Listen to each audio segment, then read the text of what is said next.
We feel to all of us that we live in a very complex world.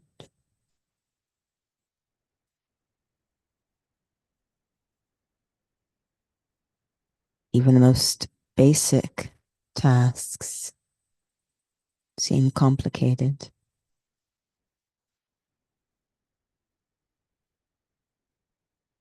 So many structures, so many resources,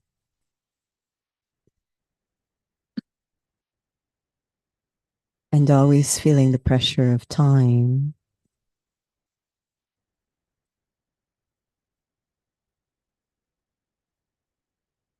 At times it can feel overwhelming.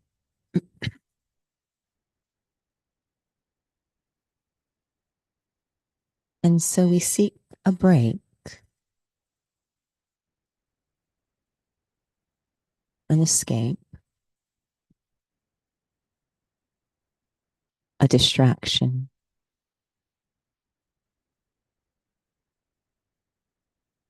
It doesn't change anything,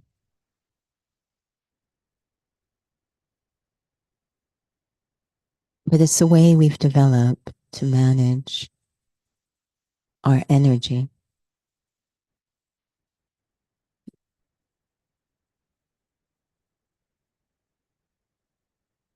And that way has consequences. We find when we need to focus, to concentrate, it's very challenging. We've developed the habit of being distracted. But luckily,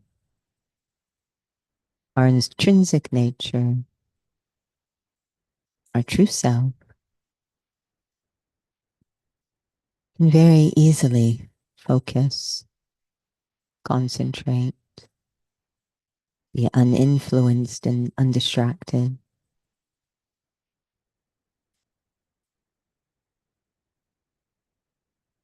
The key to unlock that capacity is always also very simple.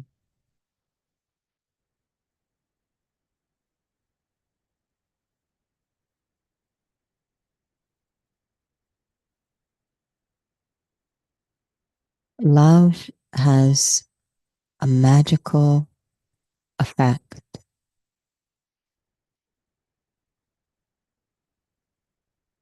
on nurturing focus.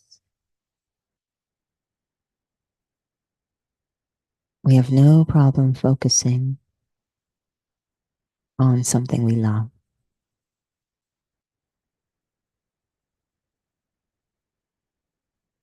Simply remember what I love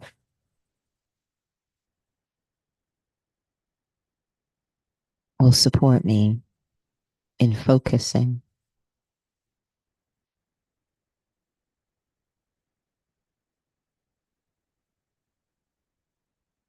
To remember what really matters to me, what I feel is at seed of quality of life.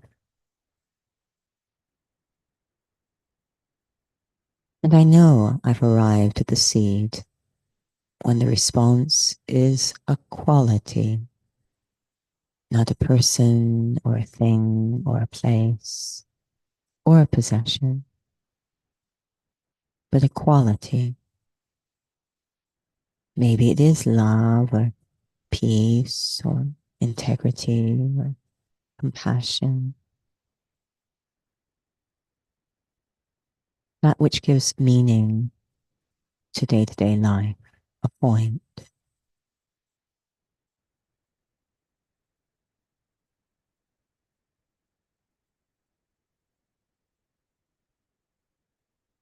Taking time to immerse myself in the experience of that quality. So it becomes a very natural focus as I go through the day. to drive in the state of that quality, to speak, to see, to eat, to move around, whether it's peace or love.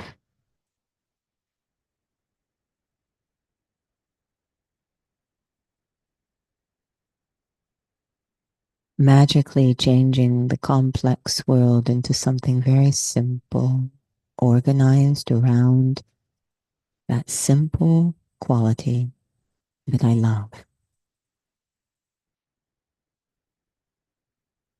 Om Shanti.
Om Shanti. Good evening and welcome to Interview with the Raj Yogi. Tonight's session topic is Undistracted. So, listening to the commentary, I found it quite interesting for a few reasons. While I was reflecting, there are some find that being distracted is useful and justified. But I've actually heard of others who are not in the study of Raj Yoga who feel that it is some sense of avoiding. And I find that quite interesting that they're not in the study. And I don't know if it's because on a deeper level, the soul knows it's not enough. So there was another aspect that was important. I found quite interesting, but perhaps we can explore this. I wasn't sure what your thoughts were. If perhaps maybe deep inside we know that that's really not a solution. Om Shanti. Yes, everything might be contextual, so there might be some context in which being distracted is very useful. But this really grows out of a comment we hear very, very often, and a request, actually.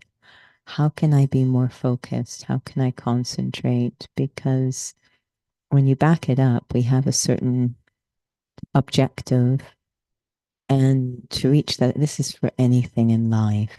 To reach that objective, I'm going to have to adopt a certain method, and it is an objective suggesting it's a change I want to implement. So the method is going to be a little bit different what I'm doing. And that's going to require that I really give attention to the method. I'm able to stay on track. And but I keep finding other things. Time is actually top of the list, but other things are distracting or pulling me away. And this is connected to feeling that it's the world's fault and that it's has me focusing on too many things. I can't give time to what I feel is a priority, and there's too many other distractions. And so there's a lot of things to sort out. But the bottom line is that we do hear souls say that, I want to give time to this, I want to focus on this, but so to address that, something that ideally should be very natural, actually. Would you say it takes spiritual power? Or there are some who can be very focused and they're not studying Raja Yoga. If it just may be power, the soul just has more power. Perhaps I think everyone does focus on something. It's just not what they want to focus on. Um, so in some cases, yes, it's addictive or habituated. So we might say, I need the power to override that. But also, if love is a spiritual power, then yes, that too, because uh, when we love something, we are constantly thinking about it in a very natural way. So, do you mind giving an example in terms of love in the context of studying Raj Yoga? Let's say you're in a challenging situation with someone. It's challenging only because the samskars in you are erupting, or there's conflict inside because of ego or something like that. What does that look like in terms of the power of love, spiritual love, in this situation? Uh, because oftentimes souls get quite intellectual. They're in whatever challenging situation that may be, and they're not even sure what to do. They might throw knowledge at it. They try to be very intellectual. And so, put in context to what you're sharing about. There are many words that we can use for love. And one of them is understanding. So when you say someone's a very loving person, we say they're very understanding. Understanding is different than information or knowledge, or you were saying intellectual. So yes, I can have this information washing through my head, but I can't really say I understand it until it's affected my feelings. So that's the love that we would need. There's a power of understanding that I've actually, it's really sunk into an authentic place inside so that my feelings are actually changed. It then is connected to the second aspect that was shared in the commentary in terms of there's one thing to be distracted, maybe even deliberately being distracted. Let's say pain or something like that. But you were sharing that there are consequences for that. But if I were to, if I heard directly, focusing on a certain quality, what I was thinking a lot about was purity. Actually, when you were sharing, and could you share more about that if I heard correctly? Yeah, this idea that if we are basing this on the principle of love is a natural way to concentrate, and love is ideally connected to things like attainment or meaning or purpose or fulfillment. So, and this requires a little bit of honesty inside to really get to the seed of things.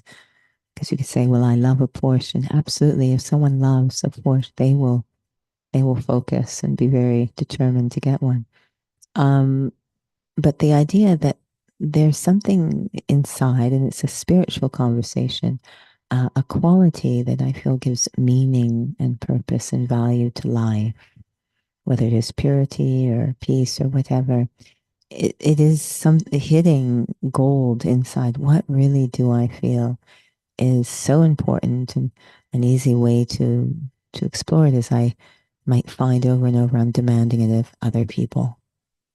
So I might say, well, they're not very loving. They should be more loving. And then the odds are that's the quality that's very important to you. But in this case, we want to cultivate it in ourselves, not be distracted looking at it in others, but really cultivate it to the point I no longer am saying that about others. I have that much love myself. So, something that really fiercely attracts me as a quality, that then can become my organizing principle in a very complicated life world that simplifies everything in every situation. I know I want to show up through the lens of that quality. That will be a meaningful moment for me. So that's kind of the idea of it, a very natural form of creating focus and meaning, of course, in our day to day life. One thing that I was reflecting on listening, and of course, we are having an interview with a Raja Yogi. So, this is about Raja Yoga. So, we know that we hear that the first lesson is soul consciousness. And how does one assess if I'm trying to emerge a quality when maybe what we've done in previous births is I'm trying to be peaceful, I'm trying to be loving, and does this aspect of um, my relationship with my spiritual parent always have to play a role in terms of that quality or qualities I'm really practicing to experience in these moments as you're talking about? I sometimes hear souls talk about we are unlimited, not even in Ranj Yoga, but we are unlimited. Anything is possible. We're unlimited. And there's sometimes I hear words and I'm not actually sure how they're being used or what they mean. But when that word comes up for me, it means unconditional, that in all circumstances, I show up that way. It doesn't mean that I'm able to achieve grandiose outcomes or anything. Maybe that will happen too, but just that I am consistent and constant. We then say that's our natural nature. So the idea of soul consciousness and God consciousness, developing relationship with God, is that this quality that's so important to me starts to become my natural nature. I start to show up everywhere unconditionally this way. Soul consciousness allows me to not just think about the quality, but actually feel I am the embodiment of it. It is my being, it's what I'm made of. God consciousness melts anything else that is not me. So that quality will be all that's available. It will be very natural. So the two of them are very powerful. One is giving me a very strong sense of who I am. And then the connection with God is really melting away all that is not me. So then I do become unlimited in every situation, no matter how challenging. I will show up, whether it's loving or hearted or truthfully. I will show up in this way. Do you feel that God's love, experiencing that, also has to do with anything about me being able to experience that and embody that in challenging situations? I think definitely a connection with God will really support and protect my capacity to show up. That it's, if you will, it's a brace that's holding things in place when everything's shaking around me. It really braces or protects the authentic self. So then it gets stronger and stronger to the point, of course, where one will not need that brace, if you will, anymore. But yes, definitely, as we're going through situations and we're not quite um, fully, if you will, healed or restored, that connection to God's very important. I still find it quite interesting in the commentary that there are implications of just distracting oneself. And when you were sharing, there's one about just, you sidetrack. Sometimes, most of the time, it's we don't want to be distracted and we're distracted. And perhaps maybe that is actually the aftermath of actually deliberately being distracted. I'm not sure. But then there are times when we actually deliberately distract ourselves, and I was using pain as an example. But then when you were sharing about, this qualities, spiritual love, like immediately I was thinking about purity, just one thing is just avoiding, and the other one is filling up with that which is natural. Now I recall it, what was shared in the commentary. And it's fascinating that it's just another rendition of running away in some way, how we kind of deal with things inside, um, not constructive. And it's just another, I guess, derivative of that. And I just found that very eye opening. And at least maybe for souls, it's very refreshing that perhaps maybe there's a lot of unlearning that needs to happen and we don't even realize. So do you feel that, I know we talk about this so much, timing is a huge piece to this, of one realizing I'm tired of being distracted all the time? Yes, definitely. Timing is. And we were talking about if we use the example of pain, um, there is a way of distracting myself. And this is the consequences piece. Yes, I was able to do something so I didn't feel the pain, but the thing I did was disassociate. That will get me into some difficulty later. But if I focused, so it's not a case, it looks, I'm not distracted, I'm actually focusing on filling up with a spiritual quality. Um, that's a beautiful skill to develop and very useful when there's pain. So yeah, I have to be kind of aware of what I'm doing because it will have ramifications later. What we're hearing again, souls say, is I have problems focusing on things that really matter to me at this time. So even time is kind of pushing, saying you really need to focus, and you realize I need to do this, but it's almost as if I'm now internally so weakened, so fragmented, so used to being all over the place that I can't even honor what I'm feeling a pull to do. So yes, we live. I heard a very sobering report the other day. These, and again, it's all according to how things have to unfold. No one's fault. Not blaming anyone, but it's an interesting commentary on what's going on for many, many of us. That these big social media platforms are being sued by school boards because they feel that they have, in a very clear and obvious way, interfered with the learning process so that children are spending huge amounts of time during class and after and they're not sleeping because they're on it while they're sleeping and they're not studying.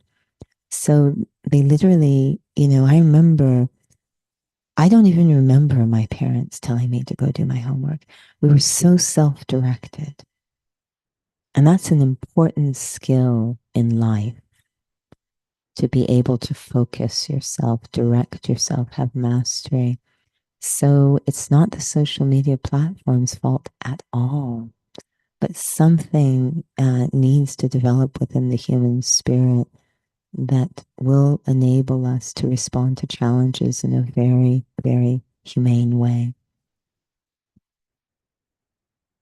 It's quite interesting you were sharing that perhaps we don't even realize that this state of distraction is not even being clear of what I love, perhaps. Not being able to even feel what that is. Can call it listening to the heart, honoring it is another aspect. And that there's even souls who share, I don't feel like I even have purpose.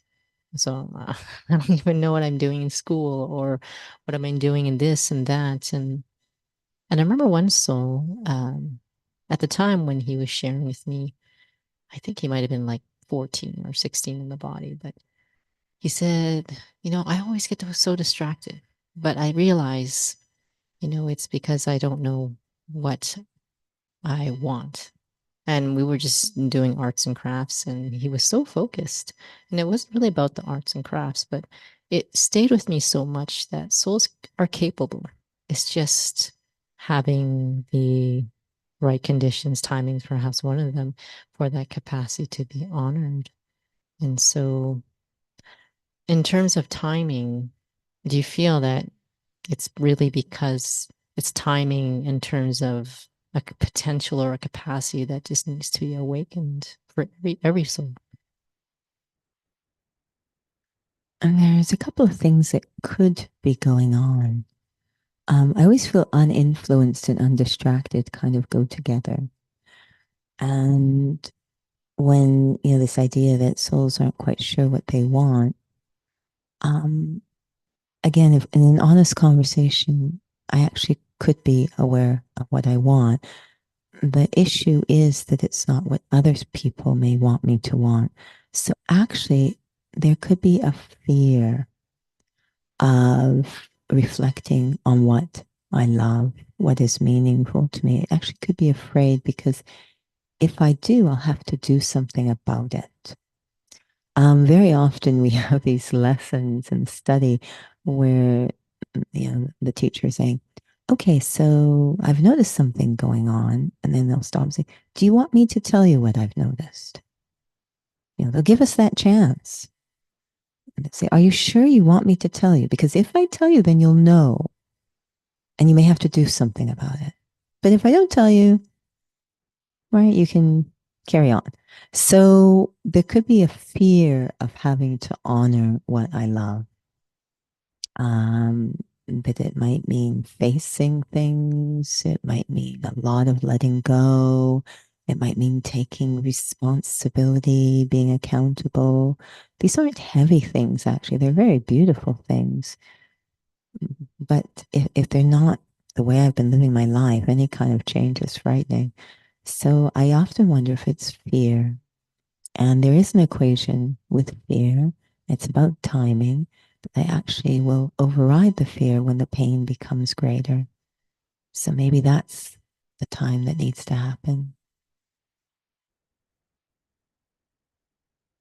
Well, thank you, Judy. It's a lovely topic. Perhaps we'll have a little reflection.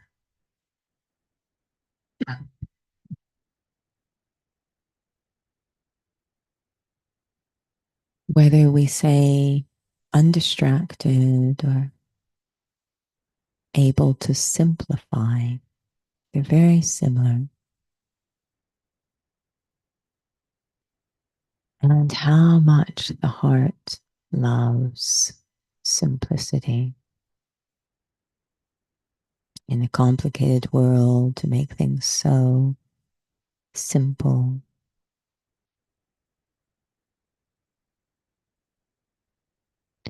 That will require a deep conversation within the self, getting right to the core of the self. What I'm really made of as a spiritual being. Every human spirit is made of peace, and it is that in which we've become deficient. So, very simply put, what we deeply hunger for, love, is that inner peace, beginning to focus on practices, endeavors that nurture inner peace. Something I love, something I'm made of, something that nourishes me, creating so much simplicity in a complicated world. In every situation, the endeavor that will nurture inner peace. Om Shanti. Om Shanti.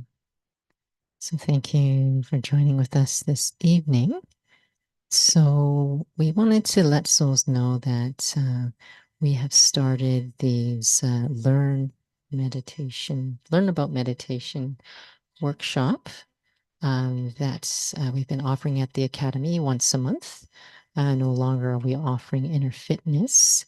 And so we can't say if it's exactly if it's exactly every fourth Sunday, or sorry, every fourth Saturday. So we are endeavoring to try to have it consistent, but we want to let souls know that the next Learn About Meditation workshop at the Academy is on April 27th. That is a Saturday, and I think it's 12:15 to 1:30. We do encourage souls to register, and you can find that online, or we will be posting that soon. If it's not on there, we did review and just came up with the new sessions for April. But we also wanted to let souls know that there's always courses that are also happening at the Inner Peace Center. So the Raja Yoga full course in Hindi is being offered this month, and it is over 4 half days on the weekend. So April 13th, 14th, 20th, and 21st. You can find that as well on Eventbrite, as well as the center's website as well. And so lots of other drop-in sessions online, English and Hindi. So please visit the website. Thank you for joining with us. Om Shanti.